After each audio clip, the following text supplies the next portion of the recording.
We're just a couple days away from a monumental day in the world of professional wrestling. One of the most monumental days ever in the history of professional wrestling. June 25th, 2023 is the date. Toronto, Ontario, Canada is the city. A city rich in the history of professional wrestling. So many great goddamn wrestlers have wrestled there throughout the decades in various venues. The history of Toronto, Ontario, Canada wrestling could cover 3 videos. So many historians have covered it, unearthed so many things. It's amazing the amount of history that has taken place in Toronto, Ontario, Canada. And June 25th, 2023 is going to be another amount of historic wrestling moments that are going to be created right there in that very city. One of the greatest cities in North America. There's Toronto, Ontario, Canada. Montreal was pretty goddamn good.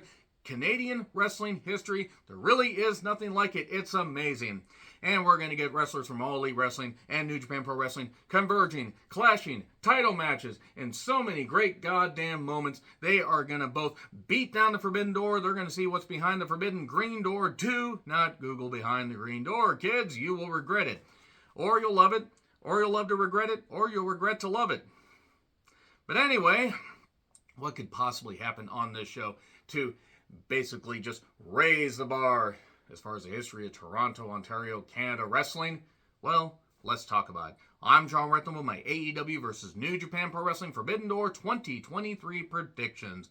Let me know your predictions in the comments, please. Full disclosure, because I'm covering a shift today, even though usually I have 2 days off, I decided to do my predictions now because I'm aware of the match that spoiled on Rampage. And I'll talk about that here in a bit. Also, Collision is taking place on Saturday, and we get to find out who's the 6th man. No, it's not Sean Waltman. We're not going with that because he was 6. Get it? Do you get it? Do you get it? That's a deep cut for wrestling fans that basically have been around as long as me and are as old as dirt. But nevertheless, the whole point of doing them now, I have a pretty good idea who's going to be the 6th man for the 6-man tag that's taking place on the pay-per-view. And also, I'm going to be working a lot, and I'm going to be busy quite a bit on Friday. So excuse me if I don't, figure out every single goddamn last-minute addition to the show. This is just for fun. So yeah, the predictions are going to start basically in just a few seconds because I'm giving you preparation now. Okay, so here's the predictions. That was all kinds of fun. I got to be honest, I'm interested in some of the card, but a lot of this is just thrown together.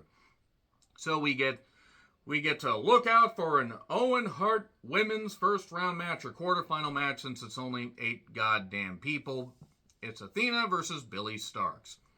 I think Athena's going to win this. I'm not against Billy Starks getting a victory, but I would be very surprised considering that Athena has been featured prominently on Ring of Honor television based on the results I've read. I haven't really had a chance to watch it because there's only so many hours in the goddamn day when you work and you need some sleep.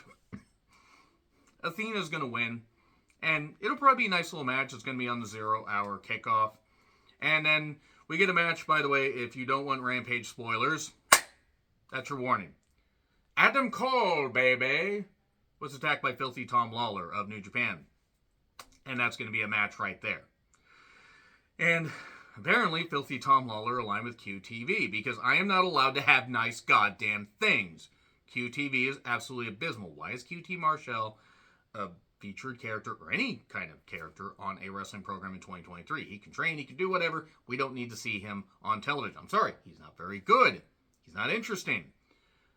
Filthy Tom Lawler, though, is goddamn great. So I think Adam Cole, baby, will win, and it could be a well-wrestled match.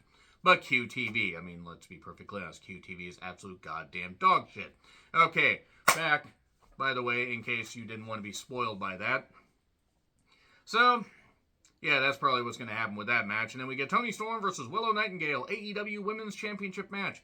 Willow is the current New Japan Strong Women's Champion, and I think Toni Storm's going to win this, but they could do shenanigans, and they could end up having a non-finish, even though AEW doesn't really do non-finishes. If Willow were to win and she was a double champion, that would certainly be something.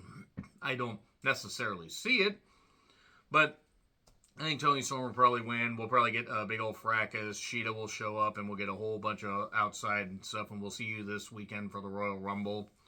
Because every wrestling company is just doing bench-clearing brawls for no goddamn reason, because apparently they saw the last couple of years of WCW and said, yeah, let's do that. I think Toni Storm's going to win. And then we get to the 4-way for the AEW International Championship. It doesn't fucking matter because it's got on a goddamn joke wrestler. Orange Cassidy defending against Shibata, Garcia, and Zack Sabre Jr. Zack Sabre Jr. is the current New Japan Pro Wrestling TV champion. So he ain't taking the pin. I doubt Shibata does because Shibata took the pin on Dynamite. So I think Garcia's taking the pin. And Cassidy is going to retain because I will never know peace. So yeah, I got Orange Cassidy winning. I am glad Shibata is able to still wrestle and that he's recovered from that hematoma that he had, that insane, brain issue that he had. I'm just glad he's able to have a good quality of life. Love watching Zack Sabre Jr., but nevertheless, Orange Cassidy is probably going to win this. And again, because I will never know peace. CM Punk versus Kojima. And we got to look out again because we got an Owen Hart men's quarterfinal first round match. I don't know why people are dumping on this. Kojima can still go. Sure, he's in his early 50s, but he has been killing it lately. He had a pretty good match, I believe, against Moxley, if I recall correctly, on AEW New Japan Forbidden Door last year. Kojima can work. It'll be a nice little match. CM Punk will get the victory, and we'll move on. I don't think it's going to be that bad. As long as it doesn't go past 10 minutes, because I don't really think there's a reason for it to go past 10 minutes. And that's my worry with some of these matches. But Punk and Kojima, it'll be fine. They couldn't do Punk versus Kenta, so Kojima will give him a nice match. He can still hit hard and be safe. I think it'll be good. And then we get the Blackpool Combat Club members Moxley, Yuta, and Claudio, along with Takeshita and Shota Umino against the Elite members of the Bucks, the Hangman. And then we get Eddie Kingston and Tomohiro Ishii. It's a 10-man tag. I guess the Elite and others, because Yuta will probably take the pin. Yuta or Shota Umino. But it'll probably be Yuta, because you can beat Yuta, I guess, and not take anything away from the team. I mean, they could have Ishii take the pin, but I don't know if that would exactly work. I don't know how many people in New Japan would want to take a loss, especially those that are going to be in the G1, and Shota is, so Shota will not be taking the pin here. So the Elite and others will probably end up pinning Yuta, and I can only imagine that Rick Knox will be the referee, and it'll be, there will be no psychology to it or anything, but it is what it is, because Anarchy in the Arena couldn't be the end of this. Let's just continue this feud until we eventually get to Blood and Guts, and then the feud will continue, because feuds are not allowed to end these days in wrestling. So Suzuki, Jericho, and Sammy against Sting, Darby, and it's either going to be Tetsuya Naito, likely Tetsuya Naito, or Ultimo Dragon. I only threw Ultimo Dragon in there because Dragon and Jericho have history. But Jericho did the Tranquilo pose. So it's going to be Sting, Darby, and Naito or Ultimo winning. And Sammy's likely going to take the pin. And then Jericho and Sammy are going to have a split. And oh no! And it's going to be the eventual split that's going to lead to Sammy being a big old babyface. But I'm not going to care because I don't like Sammy. He's done everything he can. He's proven he's a goddamn idiot. He's not worth rooting for. But yeah, Sting, Darby, and Naito or Ultimo will win. I mean, if it's not Naito or Ultimo, I don't know who the fuck it is. Because it's got to be somebody. If it's not somebody that Jericho faced, maybe it could be Shingo. But I think it's Naito.